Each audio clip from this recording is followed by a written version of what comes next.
today's video is a little different. What I'm going to share with you is a lesson from my upcoming course, Beginner Synthesis in Ableton Live. In this course, I teach you the fundamentals of synthesis, starting with subtractive synthesis, and you're going to be introduced to some more advanced concepts like wave shaping and audio rate modulation along the way. And the great part about this course is that you can completely follow along with the material, whether you are using intro, standard, or suite. If you want to learn more about the course, head to the link in the description and go to my website, zwbuckley.com.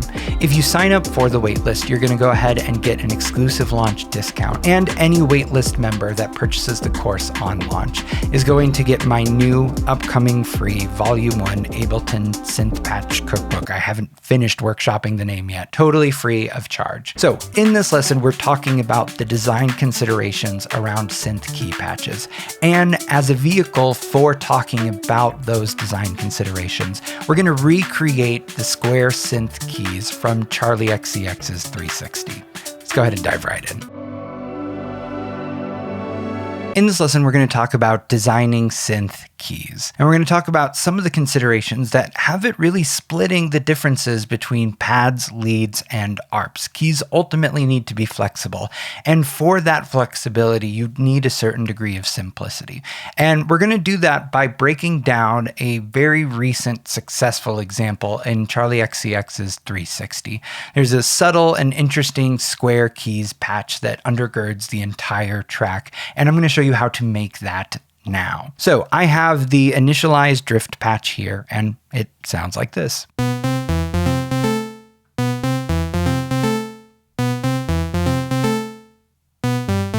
So to start off, the first thing that we're going to do is we're going to focus on oscillator 1. We're going to set the wave shape to square. The octave is great at 0. We're going to set the shape to 0.2, and we're going to set the mod source to envelope 2 and at 20%. And it's fine at -6. Let's turn off oscillator 2, and that sounds like this right now.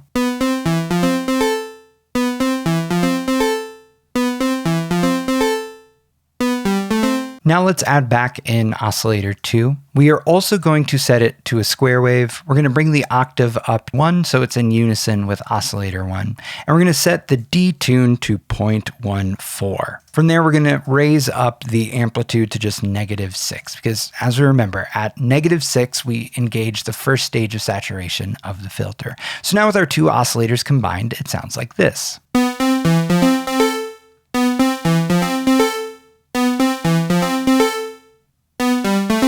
Now let's adjust the filter. So for our filter, we're going to leave it at type 1. We're going to set our low pass to 225 Hertz. We're going to set the resonance to 0.6. And we're going to lower the amount of modulation it's receiving from envelope 2 to just 20%. Now that sounds like this.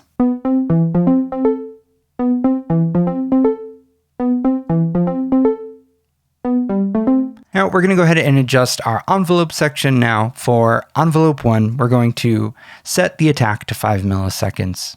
We're going to set the decay to 600 milliseconds. We're going to drop the sustain to 40. And we're going to lengthen the release a little bit to 1,000 milliseconds or 1 second. That sounds like this.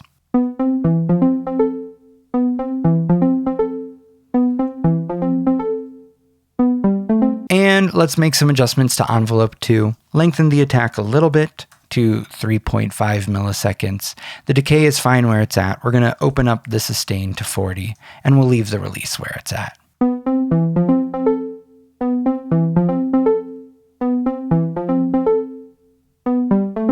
And then finally, we're going to switch the mode to stereo and set the stereo to 50% to give a little bit of width.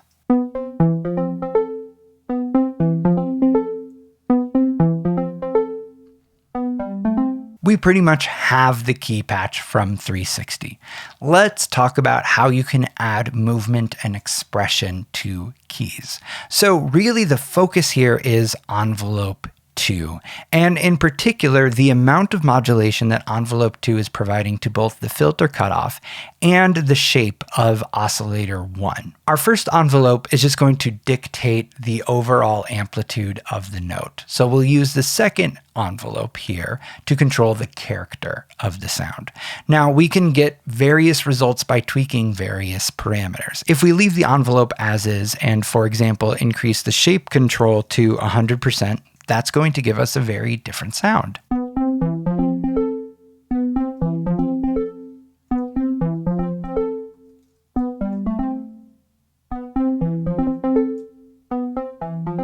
Notice how it really ended up darkening the sound because we don't have as much modulation of the phase of our waveform. Look at the visualization in the waveform display as I increase envelope 2. The width of our wave shape is increasing, and that introduces more of that stereo phasing effect because we're really working with just square waves here.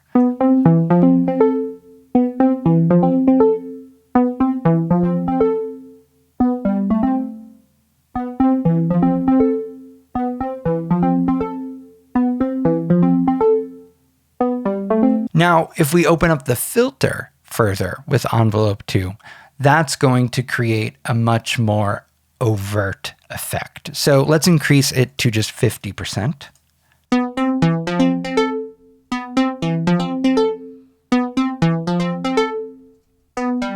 Now, it makes the sound overall punchier because the filter is opening much further in that 3.5 milliseconds and then closing very, very quickly. Remember, 3.5 milliseconds, as far as like human perception is concerned, is pretty much instantaneous.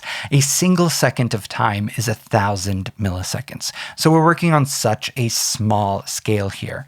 So if you wanted to make that opening of the filter more overt, just lengthen this attack.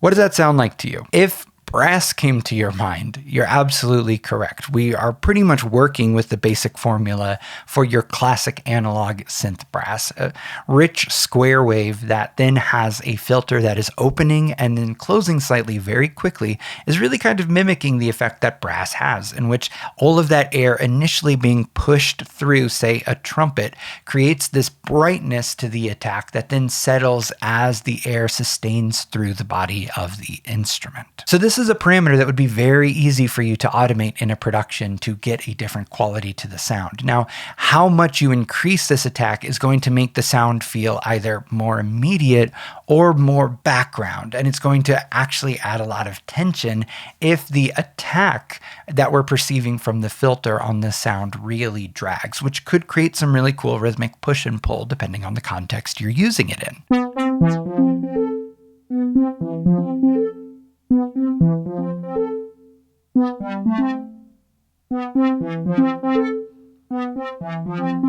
When thinking about designing keys, this kind of flexibility matters quite a bit. Now, we can move this in conjunction as well with this shape control. If I increase the shape control again now to, say, 50.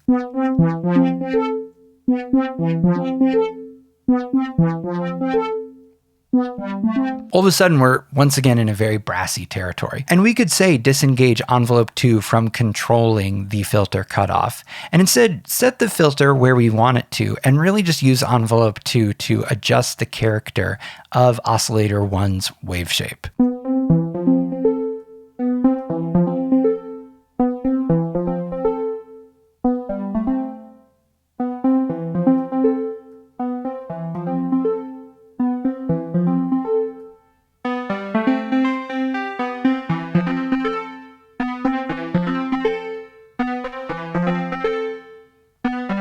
Now we have this totally different effect to the keys, with the filter resting at around 2000 Hertz and our second envelope really opening up the shape on our first oscillator. And it has almost, it's somewhat brass-like, but there's also this almost like bit crushed or distorted quality to the way that this wave shaping is happening.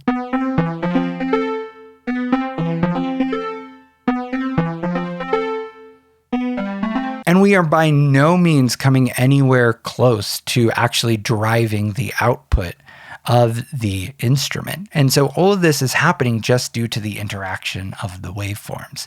And so we really are just modulating and adjusting 3 parameters in total. And these are all different things that you could automate to create different sounds and different characteristics to your keys in your production. Thinking about how the sound sustains itself and then thinking about the character of the attack is what is going to help you design great key sounds.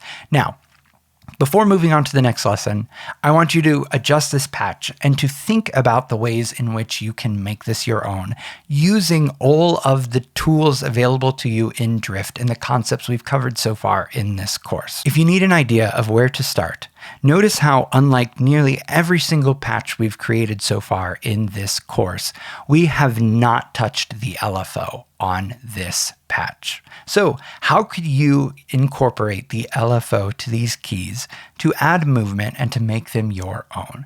If you need some ideas, revisit our lesson on creating arpeggios, and in particular, our lesson on creating pads. Try to incorporate some of those concepts into your synth keys and see how they work well or see what needs to be tweaked. This is going to really strengthen both your understanding of the LFO and its application, and it's also going to really do wonders for helping you understand what design considerations work well for what different musical parts in a production. Once you've done that, make sure to save it to your library, and I'll see you in the next lesson. Thank you so much for watching.